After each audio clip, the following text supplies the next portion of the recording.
नमस्कार दोस्तों, स्वागत है आपका टैली की अगली क्लास में। आज हम आपके लिए एक अलग टॉपिक लेकर आए हैं, एक नया सा अच्छा सा टॉपिक लेकर आए हैं। जैसा कि आप जानते हैं, जब बड़े बिजनेसेस के अंदर हम ट्रांजैक्शंस करते हैं, सेल्स इनवॉइसेस बनाते हैं, तो बहुत सारे कस्टमर हमसे जुड़ जाते हैं। तो वो बहुत सारे कस्टमर जब हमसे जुड़ जाते हैं तो काफ़ी कस्टमर्स को हम क्रेडिट सेल करते हैं, काफ़ी कस्टमर्स को कैश सेल होती है। लेकिन कैश सेल के अंदर हमें कोई प्रॉब्लम नहीं आती, बट क्रेडिट सेल में हमें प्रॉब्लम्स आती हैं। कुछ क्रेडिटर्स की पेमेंट टाइम पे नहीं आती हैं, बाद में वो बैड डेट्स बन जाते हैं। उनकी क्रेडिबिलिटी को हम असेस कर सकते हैं, लेकिन करने के बाद उसको हमें टैली में कन्फिगर भी करना पड़ता है ताकि उसको हम कंट्रोल कर सकें। तो टैली के अंदर एक ऐसा फीचर है जहां पे आप अपने क्रेडिटर्स को उनकी क्रेडिट वर्थीनेस के अनुसार एनालिसिस करके उनकी क्रेडिट लिमिट डिफाइन कर सकते हैं। अगर आपने उनकी क्रेडिट लिमिट डिफाइन कर दी, फॉर एग्जांपल मैं आपसे परचेज करना चाहता हूं और मैं आपको क्रेडिट, पहली बार इन्वॉइसिंग कर रहे हो आप मेरे को, पहली बार मैं आपसे परचेज कर रहा हूं, तो आपने ये मान लिया कि 1 लाख रुपए तक का मटेरियल मुझे आप उधार दे सकते हैं, 1 लाख तक का। और उसके बाद अगर उससे ज्यादा अगर अमाउंट हो गया तो क्या पता ना आए। हाँ, फिर अगले टाइम पे मैंने अगर उसकी पेमेंट कर दी तो आप मेरी क्रेडिट लिमिट 2 लाख भी कर सकते हैं, 5 लाख भी कर सकते हैं। तो ये लिमिट जो है ना, तो बढ़ती जाएगी। जब लिमिट बढ़ती जाएगी वो हमारे बिहेवियर पे, कस्टमर के बिहेवियर पे डिपेंड करेगी। तो अब हमें करना क्या है, हमारे पास जब हमारा बिजनेस बड़ा हो जाता है तो बहुत सारे कस्टमर हमसे जुड़े हुए होते हैं। तो हम एक एक कस्टमर की अगर लिमिट को डिफाइन करने लगे तो हमें बहुत ज़्यादा टाइम क्रेडिटर्स के अंदर डिफाइन करने में, डेटर्स के जितने भी डेटर्स के लेजर है सबको डिफाइन करने में टाइम लगेगा। तो उस टाइम को बचाने के लिए टैली के अंदर एक बहुत अच्छा फीचर है जिसकी क्रेडिट लिमिट हम सभी डेटर्स की एक साथ डिफाइन कर सकते हैं। एक ही जगह पे एक ही साथ आपको लिस्ट मिल जाएगी। अगर आप ग्रुप वाइज चाहेंगे ग्रुप वाइज मिल जाएगी, और लेजर वाइज चाहेंगे लेजर वाइज मिल जाएगी, और अगर आपको मल्टीपल लेजर की सभी ग्रुप्स की एक साथ चाहिए तो वो भी मिल जाएगी। तो वो हम कैसे सेट कर सकते हैं और उसका इंपैक्ट क्या आता है वो आपको आज मैं आपकी इस क्लास में दिखाने जा रहा हूँ। बहुत ही सिंपल सा टॉपिक है। तो आइए हम आपको लेकर चलते हैं टैली के अंदर। टैली के अंदर जाने के बाद आपको कुछ नहीं करना, गेटवे ऑफ टैली पे सबसे पहली विंडो आपकी यही खुलती है जब आप कंपनी ओपन करते हैं।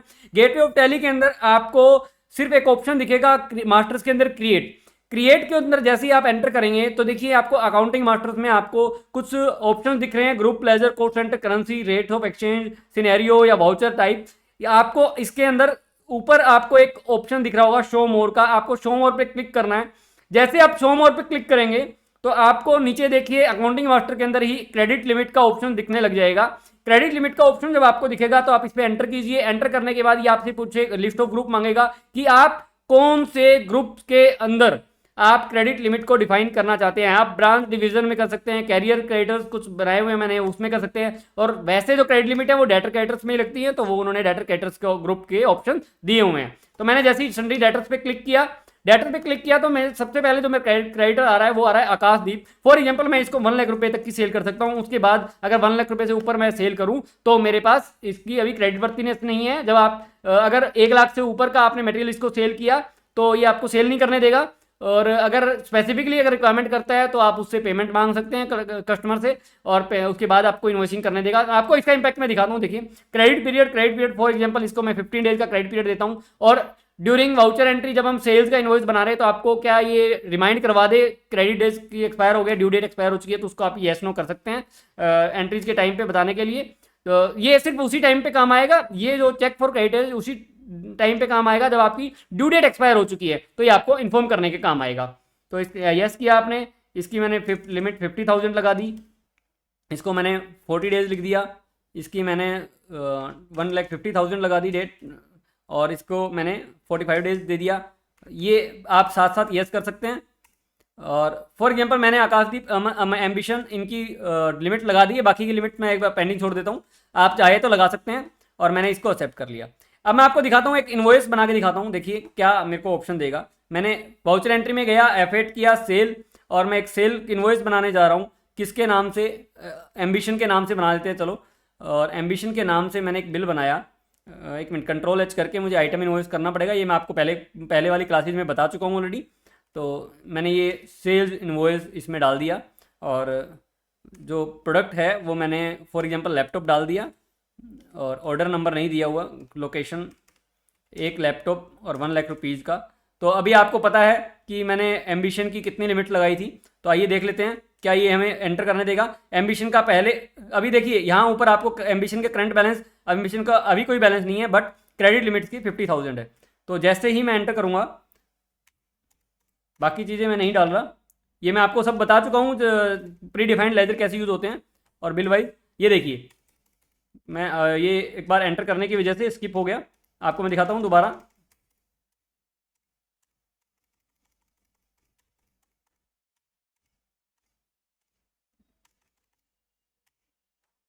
ये देखिए, oops credit limit of ambition 50,000 exceeded, current 1,28,000, क्योंकि इसकी लिमिट 50,000 की थी तो आप ये इनवॉइस एंटर नहीं कर सकते।